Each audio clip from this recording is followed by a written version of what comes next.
tänase tunni sisustame siis niimoodi, et alguses räägib meie poolt Tiit mullavee ja siis meie termini mullavee olemusest, kuidas need resoneeruvad omavahel ja kuidas selle vett sealt, kuidas see kõik seal toimub.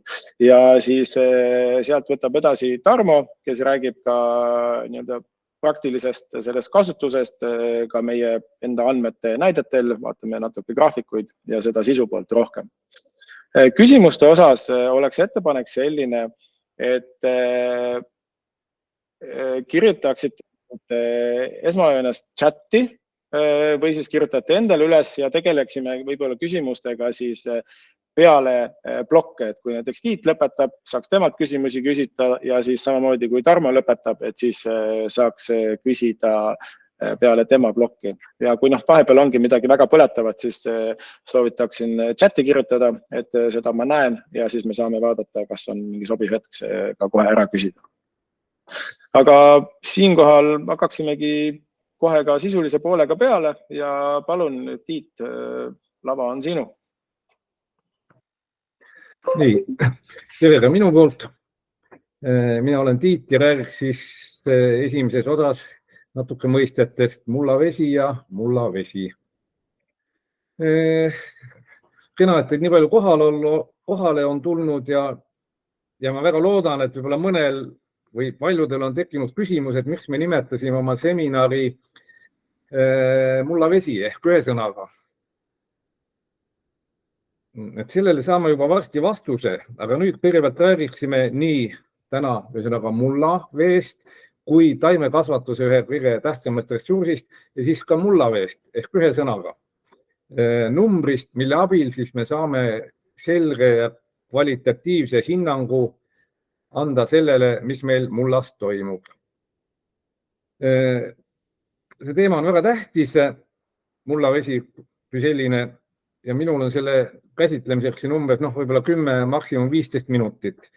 Sellest hoolimata ma ei saa loobuda kiusatusest, et näidata mõni slaid maailma ühe tähtsama põllumajandusorganisatsiooni ehk FAO ehk siis ÜRO alluvuses tegutseva toidu- ja põllumajandusorganisatsiooni poolt hiljuti korraldatud mulla ja vee seminarist, mis kestis Roomas 4 päeva. Et seal on hästi palju huvitavaid ja väga silmi avavaid ettekanded ja tarku mõtteid ja need on kõik võimalik tegelikult järel vaadata lingil, mis siin on, aga ma arvan, selle leiame pärast üles.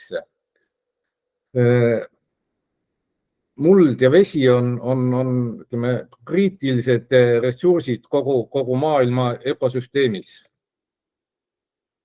Ja need on omavahel seotud, muld ja vesi on nagu sukk ja saabas ja nad nõuavad ka sellist ühist käsitlemist ja siin ma võtsin siis vabaduse muuta seda kopeeritud slaidi plenaaristungilt nii palju, et ma tõmbasin ümber siia punase ringi, mis on selline väga oluline fakt, et 95% kogu meie maailma toidust tuleb mullast tänu mullaveele. Nii et mullavesi on tähtis, sellest ei saa üle ega ümber. Siin on siis näidatud, et siia me nagu sügavale ei lähe, sest aga ma ise aru ei saa, et umbes mis tasemel siis tänapäeval püütakse aru saada, mis seal mulla ja vee vahel toimub, et see ei ole sugugi lihtne. Et sellel pildil tegelikult mulle võib-olla kõige rohkem jäi silma see paremal all olev logo. See ettekanne on tehtud siis Texase A&M ülikoolis, mis siis oli üks minu esimesi kliente 90. aastate keskel ja siiamaani nad kasutavad siis seda samasugust anduritehnoloogiat, nagu meie pakume teile oma Paulteki mõõtejaamades, et seal instituudis ülikoolis on see kasutusel juba päris pikka aega, analoogne süsteem. Nii, ja siin on lühidalt ülevaade, et mis on need mullavee põhilised funktsioonid, et meie taimekasvu seisukohalt meie vaatame siin oma ettekandest teda kui taimede toitumise tagamise võimalust, samas on tal ka teised funktsioonid, ta hoiab taimerakkude struktuursust, turgorit, võimaldab kasvu, ta on keskkond paljudes keemilisteks protsessideks, sealhulgas fotosünteesiks, tagab taimedele temperatuuri taluvuse transpiratsiooni kaudu ja taimerakud koosnevad üleüldse 50–90% veest. Ja see kõik tuleb mullast. Nii.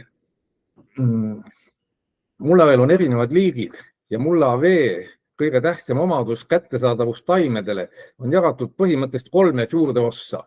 Et siin on üks selline silinder, kus on siis muld ja vesi näitlikult ja esimene osa, kui me hakkame sellele kuivale mullale vett lisama, siis on ta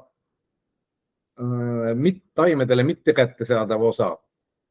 Siis järgmine osa on taimedele kättesaadav produktiivne osa, vanem vett juurde, tekib liigvesi, kus taimedele juba ta mõjub kahjulikult. Et siis on iga mulla tüübi kohta on olemas sellised veefüüsikalised näitajad, veefüüsikalised karakteristikud mulla kohta, mis on siis närbumispunkt ja mulla välivee mahutavus, on tähtsad näitajad. Ja see alumine graafik näitab siis seda, et kui me protsentuaalselt samasuguse niiskuse juures võtame 10% niiskust, siis mõne mullatüübi juures, näiteks liivmuldadel, oleme me siin ülevalpool seda välivee mahutavust ehk liigniiskuse juures ja paljudel mullatüüpidel, mis on juba keskmised saviliivad või raskemad saviliivad, oleme sama protsendi juures tegelikult allpool närbumisniiskust.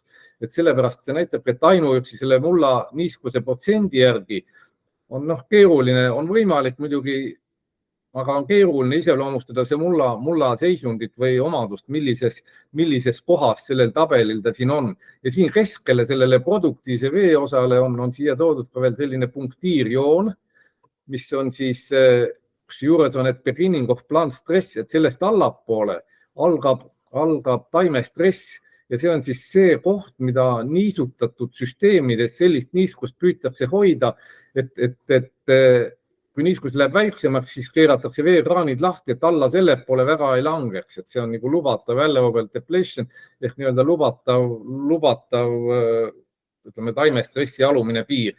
Ja oluline on veel märkida, et see mullavee kättesaadavus on otseselt seotud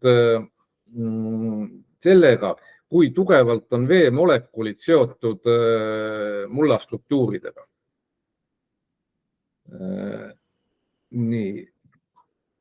Ja siin on nüüd sama asi võetud slaid jälle, see slaid siin plenaaristungilt, mis näitab, kui tähtis see kõik on ja kirjeldab võib-olla natuke lihtsamalt ja et ettekujutust hästi saada, mida need 3 väga tähtsat veefüüsikalist suurust siis tegelikult näitavad. Et kui seda pilti lähemalt vaadata, siin on kõik ilusti pildi peal näha, et siin on meil tegemist niiskusega, mullaveega kuni närbumisniiskuseni, taimik on kollane kuivand, poorid on enamasti tühjad ja nii palju, kui seda vett on terveks kileveega, et on kõik mõned üksikud esimesed molekulaarsed kihid mullastruktuuride küljes ja taim neid kätte ei saa. Teine keskmine, see on see kõige tähtsam ja kõige optimaalsem niiskus ongi välivee mahutavus. Ja see välivee mahutavus näitab seda, et millise koguse vett on muld oma struktuuriga suuteline kinni hoidma oma pooridega. Et tegelikult siin osades poorides on vesi, osades on õhk ja see näitab, et see mulla tervis on äärmiselt tähtis, et seda vett hoitakse kinni, välivee mahutavus on seda suurem, mida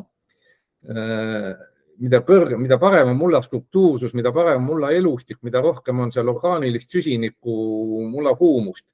Ja siin on teremist siis vesiküllastunud mullaga ja see näitab, et kõik poorid on absoluutselt vett täis, hapnikku enam ei ole ja see on juba kahjulik, et vesi voolab läbi.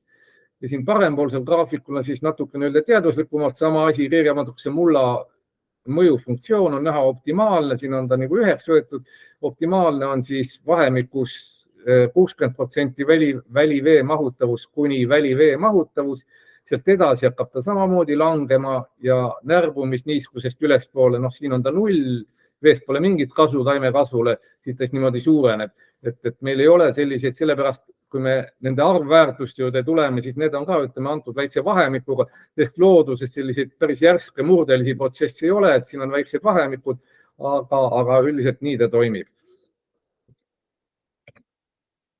nii, ja nüüd on siis, olemegi jõudnud siis meie kõige olulisema slaidini, et see mullavee väärtus, mida te siis iga päev näete tegelikult graafikutelt ja ka töölaualt, seal on kohe need mullavee väärtus kirjeldab otseselt seda, millises seisundis taime jaoks see mullavesi on. Et alla 5 on veel mullapõud, alla närbumisniiskust, kui teil on alla 5 või 5 ümber see mullavehi, siis me oleme selles punktis siin, selles närbumisniiskuse juures. 6–8 oleme kuskil siin vahemikus, on meil ikkagi oluline vee defitsiit. Ja 8–12 on suboptimaalne niiskus, et taim saab hakkama, aga võiks olla parem. Ja just see sama punktiirjoon, et see ongi sama välja tulnud meie mõõtmist, et see on umbes 10, on see kuiva stressi algus. Et kui näiteks mullavesi on 10 peal, siis te ja tahate mingit töid teha ja on näha, et vihma juurde ei tule, siis te peate arvestama, et taim nagu kuivab ja see on, ütleme, viimane aeg sellega tegeleda. Siis 12–20 on optimaalne niiskus, oleme kuskil siin. 15 on välivee mahutavus umbes, ütleme, eri muldadel võib-olla seal 14–16 ja siis üle 20 on juba liigniiskus. See tähendab, läks valesti. Et nende numbrite järgi siit ongi oluline siis meeles pidada või kaasa võtta, et nende numbrite järgi saame otseselt otsustada, mis seisus, milline on mullavee kättesaadavus, milline on mullavee funktsioon taimikule, kuna meil on ajalised graafikud, siis me saame vaadata, et kui pikalt on juba olnud stressi või kui pikalt on olnud optimaalne seisund. Nii, ja ma arvan, et selles kohas ongi nüüd annan siis sõna edasi Tarmole, kes räägib juba samast asjast agronoomi pilguga ja mis ka tegelikult meie põldudel toimunud on. Nii et aitäh. Tere päevast teile. Mult võeti inimeste nägemise võime ära. Aga mina räägin siis praktilisemast küljest põllumehele siis. Ja rääkin siis mullaveest, liikuv vesi ehk siis ka produktiivne vesi, see, mida taimed siis kasvuks kätte saavad toitumiseks. Ja siin on ka üks pilt kõrval, kus on meie seade ja siin on näha siis, et kuidas meil andurid paiknevad.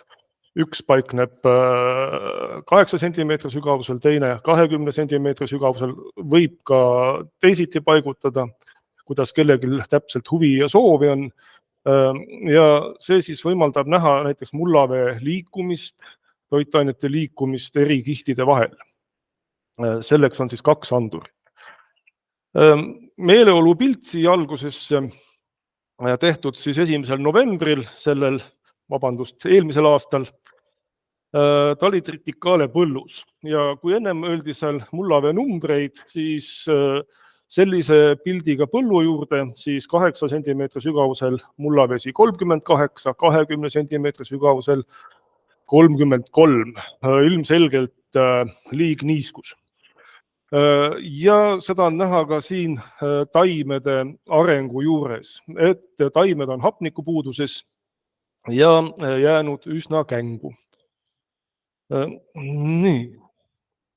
Seesama, mida Tiit näitas, triibutasin ära, et siis oleks selgem, et nendel numbritel on kindel koht taimede kasvu kvaliteedi juures. Et kui on ka alla 5, siis on tegemist närbumisega. 10-st siis 5-ni on siis põud, ka 5 käib veel põua alla. Et selles ajas on siis probleemid põllul. Ja samuti, kui on siis liigniiske, seegi takistab taimede kasvu ja arengut. Mullavesi mõjutab siis põllumehele peamiselt siis on kõige tähtsamaks toitainete lahustumine ja liikumist mullas. Siis mulla tervis, et taimel oleks sobilik kasvukeskkond, taimede toitumist, millest sõltub siis elujõud ja ka põllutöid, näiteks liigpehmed põllud, seal ei ole võimalik teha harimistööd, samuti liiga kuiva mulda ei ole mõtet seemet külvata. Et seda kõike saab siis mullavee näidu abil selgeks teha ja planeerida oma töid vastavalt mullavee seisundile. Ja siis ka kultuuride valik. On põuatundlikumad kultuurid, kui teil on mitmes kohas põllujaamad, saate erinevatesse tingimustesse panna, saate jälgida oma põldu ja seda põllu sobivust siis erinevate kultuuride kasvatamiseks, lähtuvalt siis mullaveest või siis toitainetest. Ja muidugi saagi kujunemisel, see ongi selle sama toitumise ja elujõu tulemus. Aga nüüd vaatame siis graafikutele otsa. Kuidas ta siis mõjutab toitainete lahustumist ja liikumist siis graafilisel pildil. Siin on kohe punaselt näidatud ära põud. See tähendab, et mullavesi on alla 8, ütleme niimoodi 10 allapool.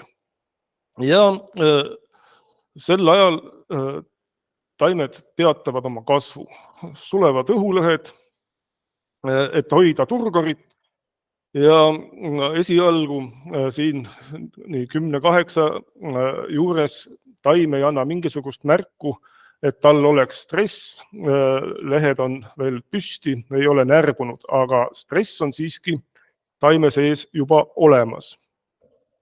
Kui siin põuastressi ajal teha taimekaitsetöid, siis see võib kahjustada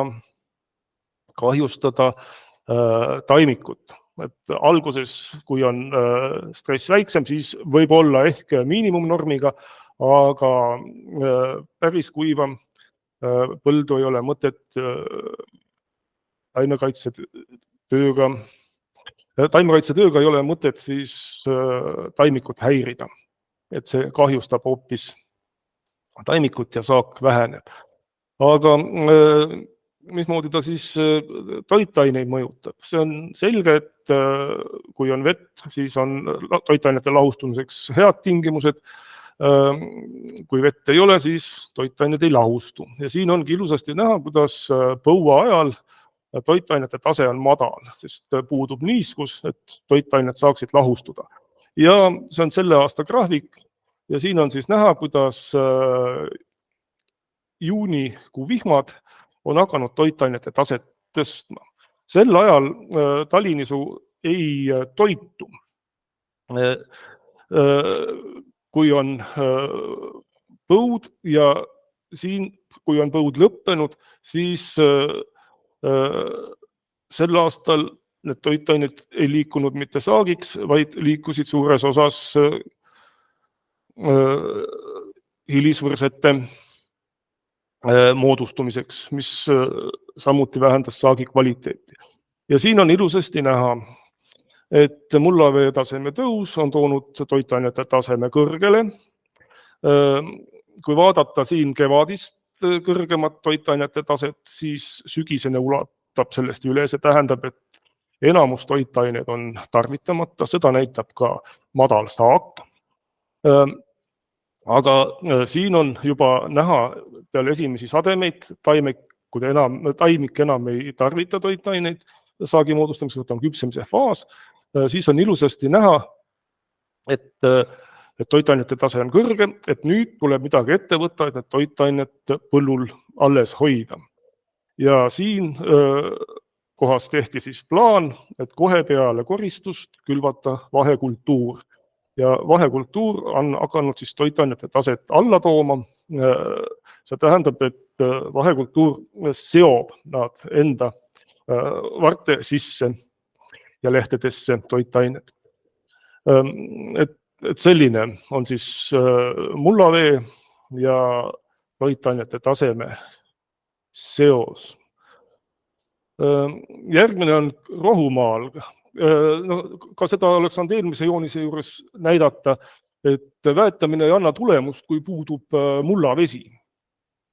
Siin on siis olnud põud pea kuu aega, tehti ära esimene niide ja harjumuspäraselt kohe peale esimest niidet teisel päeval või paar päeva hiljem mindi väetamisega peale. Samas oli juba põud ja ka ilmateenistus ei andnud oma pikaajalises prognoosis vihmalubadust. Ja nii see väetis jäigi siia siis kuuks ajaks põllule, osa sellest kindlasti lendus. Ja toitained hakkavad näitama ennast alles kuu aja pärast, mil nad muutuvad siis taimedele jällegi kättesaadavaks. Siin on olnud siis juuni alguse sademed ja siin on siis teine niide, mis tegelikult ei arenenudki korralikuks niiteks, pigem oli see hooldusniide, et järgmistest niidetest saada siis saaki. Ja järgmisi saake siin kahjuks ei ole neid järgnevaid 2 niidet pandud. Need siis mullavee jõul ja toitainete kaasabil kujunesid päris korralikeks. Et see esimene hirm, mis loomakasvatajatel oli, et põua tõttu loomad jäävad nälga, tuleb karja vähendada, siiski sügisesed vihmad aitasid sellele kaasa ja muidugi ka maisi kasvatamine. Et siin on siis jah, et selle väetise koguse oleks saanud siis põllumees kokku hoida, jälgides mullavett ja mullavee olukorda. Ja siin on näha, et sügiseks on tegelikult siin oktoobrikuuses veel toitainete tase kõrgem kui kevadel. See siis tähendab seda, et kõik toitained ikkagi ei realiseerunud saagiks. Et ühe toitainete panemise oleks võinud näiteks selle põuaeelse üldse või põuaaegse ära jätta. Nii. Mida siis sellest samast põuastressist on räägitud? Et põuastressist annab siis andur varem märku. Nagu ma ennem ütlesin, et taim on ennast säästev, päästev, suleb õhulõhed, et turgur püsiks, aga mullas on aru saada, et niiskustase on madal ja taimik on ilmselgelt stressis. Millal siis näiteks see põllumees siin, ta jättis haigustõrjed teostamata suvel, kuna oli põud ja ta ei soovinud oma taimikut kahjustada ja tegelikkuses ega ka põuases tingimustes haiguste levikuks ei ole sobivad olud. Et siin ta hoidis kinni, kui mõni tegi 2 taimekaitseringi või keegi jõudis ka 1 teha, siis tema jättis mõlemad ära ja see tähendas temale kokkuhoidu, aga mitte saagi kadu, vaid saak tuli tema arvestuste kohaselt. Nii et mullaniiskuse graafikuid te näete igapäevaselt meie süsteemis, kuidas siis vihmad mõjutavad, millal ülemise anduri juurde jõuab, millal alumise anduri juurde jõuab, kuidas siis mullavesi käitub. Ja sellest siis,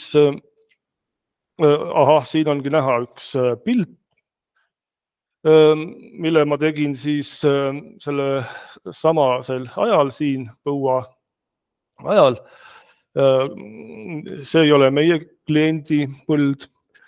Siin on siis taimekaitsetööga kahjustatud tugevalt taimikut. See oli ilus roheline nisu ja ühel päeval tulid sinna traktor pritsiga peale.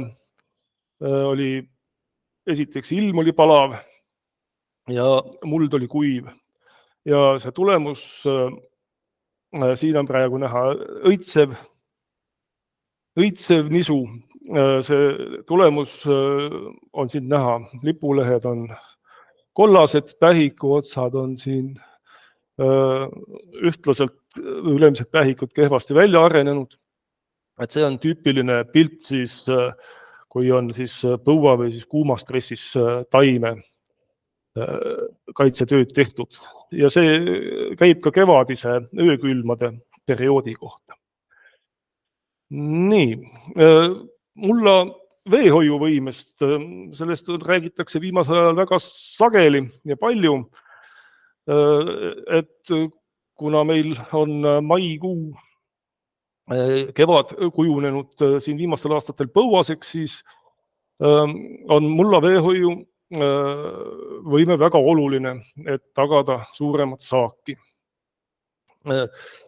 Ja see on siis seotud lõimise ja orgaanilise ainega mullas.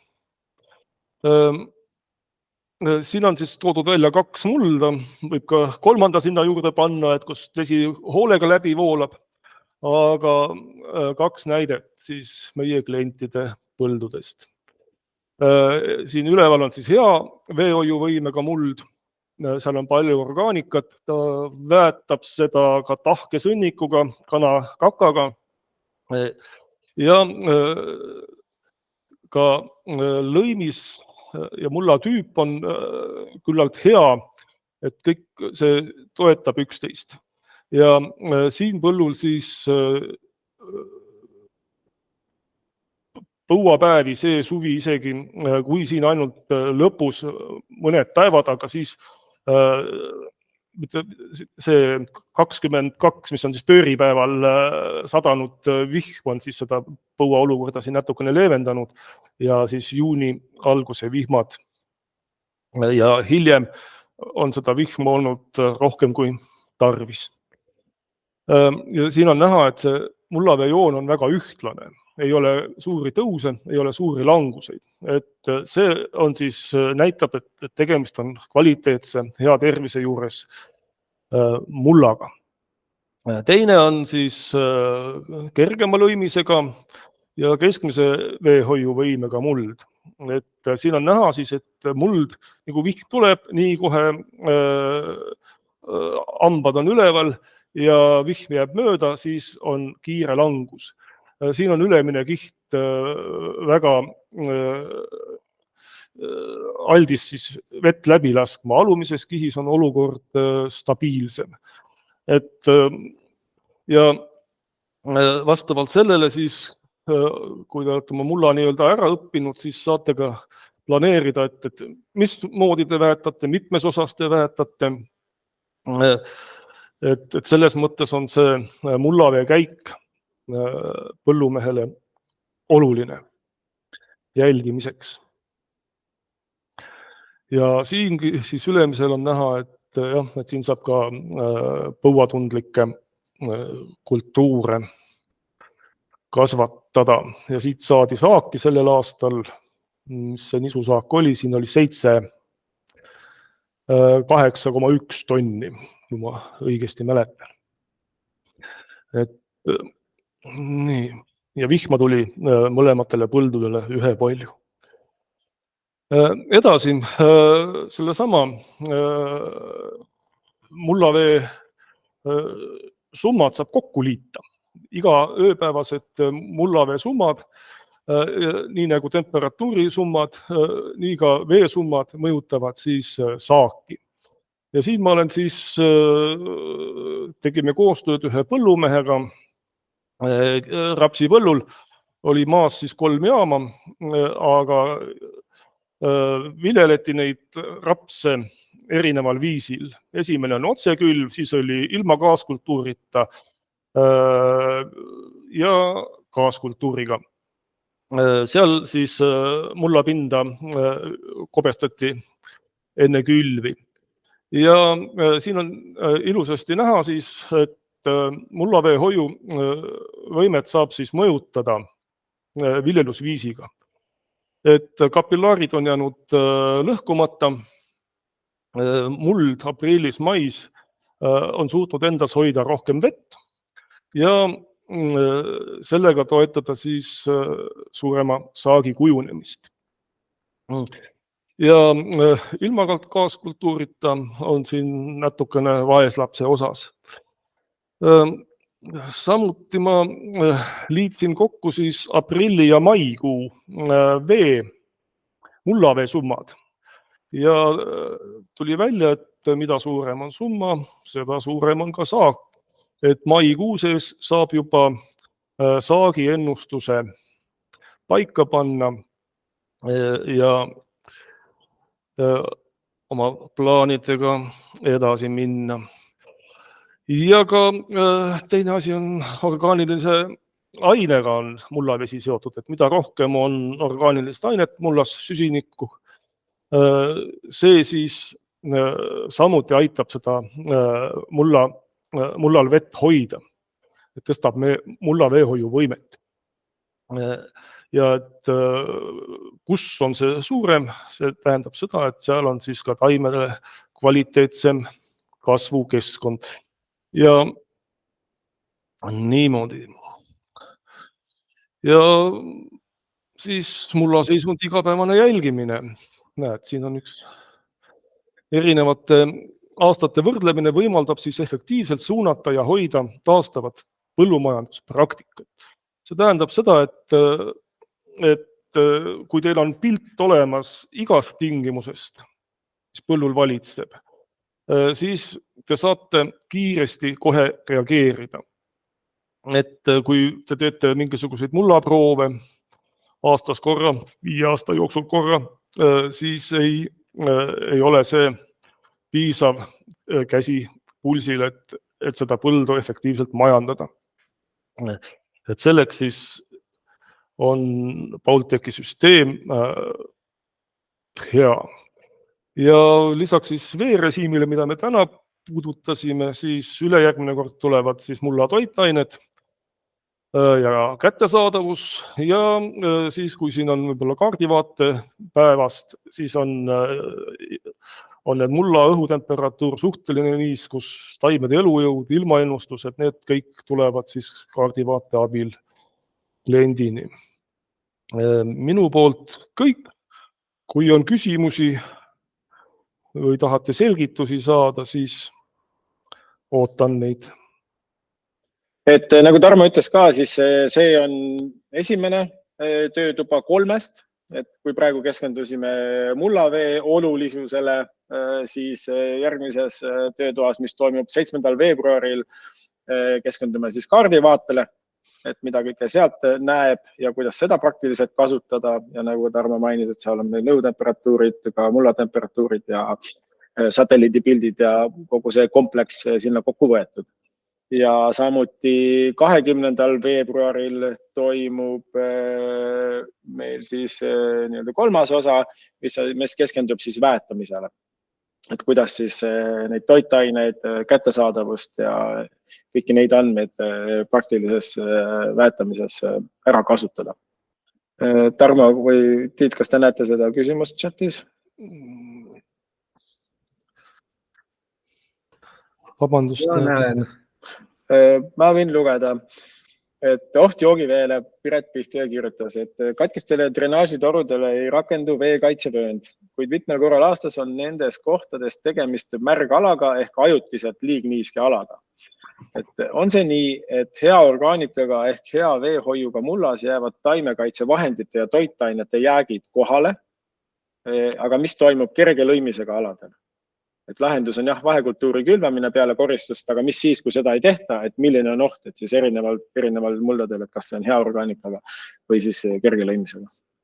No tegelikult on siin küsimuses juba hea vastus ära antud, et nii ongi, et kui on kerge lõimisega muldades, siis ei hoia kinni ei vett ega toitaineid ja kõik voolab sealt kenasti läbi seal, kuhu tal minna on, tõenäoliselt mere poole ja nii ongi ja seda me oleme kõik võimelised oma süsteemiga välja mõõtma, et kui me nüüd jõuame sinna toitainete asjadeni, siis Tarmo graafikut oli natuke näha ka, et need toitainete jooned siis tõusevad ja niimoodi on, et ta voolab sealt läbi, leostub ja see on muidugi halb. ja toitainete joontelt on, see on ka toitainete aja teema, aga mainin ära, et ka nii nagu mullal on veepuhverdusvõime, analoogselt on ka siis toitainete puhverdusvõime. Et seda on meie graafikutelt ilusasti näha, et üldjuhul talvine leostumine nii-öelda, see toimub sügisel ära. Et kui sa võrdled toitainete taset sügisel kevadega, kui seal on langus, siis tähendab, et need on läinud siis põhjavette ja põllult minema. Aga on selliseid majandajaid, kes suudavad siis hoida seda nii-öelda toitainete toimetavad toitainete puhverdusvõime piiril ja hoiavad niimoodi oma toitainet põllul. Ja keskkonda ka muidugi sellega. Keskkonna ka, jah. Selge, väga hea. Äkki tuleb veel mõni küsimus?